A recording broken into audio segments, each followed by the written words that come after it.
Ақмұрзалы әлеуметтік желіде бұрынғы денсаулық сақтау министрі коронавирустан қорғану үшін сарымсақ жеу керек деген аудио жазба тарап кетті. Бұл жазбаның авторы сіз бе? Бұл сіздің даусыңыз ба? Мен оны естідім де, оны көрдім де. Бұл сіздің даусыңыз ба? Біріншіден, ол менің даусым емес, мен ондайды ешқашан айтпаймын, ол бір. Екіншіден, енді білмеймін, ол не үшін жасалынып жатқан. Мен өзім түсінбеймін не үшін. Әлде осы біздің халықты теріс жолға салып жіберейін деп айтқан ба, оның астында не жатқанын білмеймін мен. Енді мынау құзырлы органдар бар ғой, солар тексеретін болар.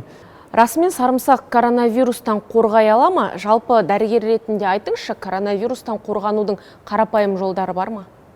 Ең бірінші, әр адам ол мынау күнбе-күн өзінің гигиеналық, санитарлық гигиеналық енді жағдайды ұстап тұру керек.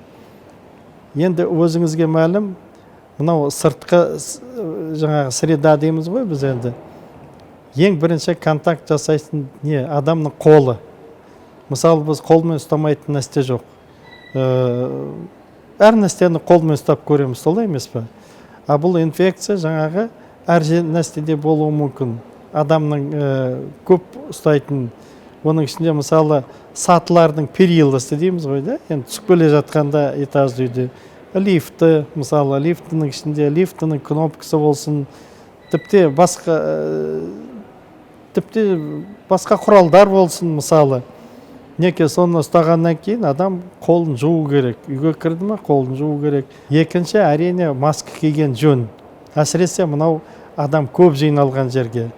Соның ішінде мысалы ойын-сауық жаңағы нелер бар, ғимараттары бар. Және де мынау үлкен рыноктар бар деген секілді. Соған барғанда сол маска киіп жүрген жөн деп санаймын. Я қажет болмаса, сол жерге бармаған жөн. Жақсылық мырза, енді сөзіңіз аузыңызда жаңа ғана айтып өттіңіз, коронавирустан қорғанудың бірден бір жолы маска кию деп. Қазіргі таңда Астанадағы дәріханаларда маска жоқ деген хабар тарап жатыр. Біз оған өзімізде куә болдық. Осы ретте айтыңызшы, бұл қаншалықты рас, неге бізде маска жеткіліксіз? Бұның бірнеше жолын қарауға болады. Ол бірінші, мынау адамдардың дүрлігетіні. Осы керек па, керек емес па деп жаңағы маска қажет па, қажет емес па, сонысына қарамай, мысалы көбірек асар сілтеп жібереді, ол бір. Екінші жағдай, енді өзіңіз білесіз, тек қана Қазақстан емес, бүкіл елге тарап кетті ғой. Ешкімде бұндай жағдай болады деп тіпті ойлаған жоқ. Бүгінгі таңда осы масканың мөлшері де, көлемі де, соның барлығы да қазір жасалынып, шығарылып жатыр. Енді қазір елімізге бұл инфекция кірген жоқ. Жаппай маска кию, жаппай көшеде маскамен жүру деген ондай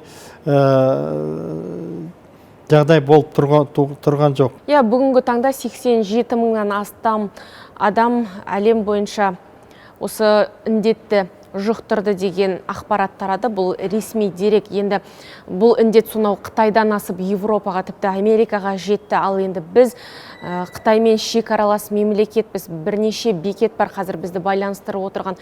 Осы ретте бұл індеттің көрші ел ретінде Қазақстанға келмеуі мүмкін бе?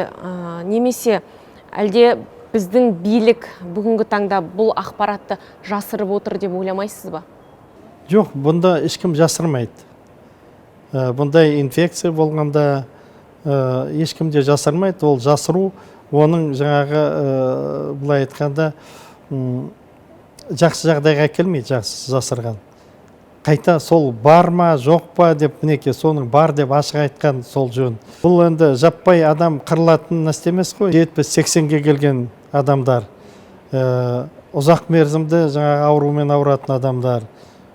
Содан кейін мына кішкентай балалар, және де мынау мезгілінен ертерек туған балалар, олардың иммунитеті кішкене нашарлау болып келеді.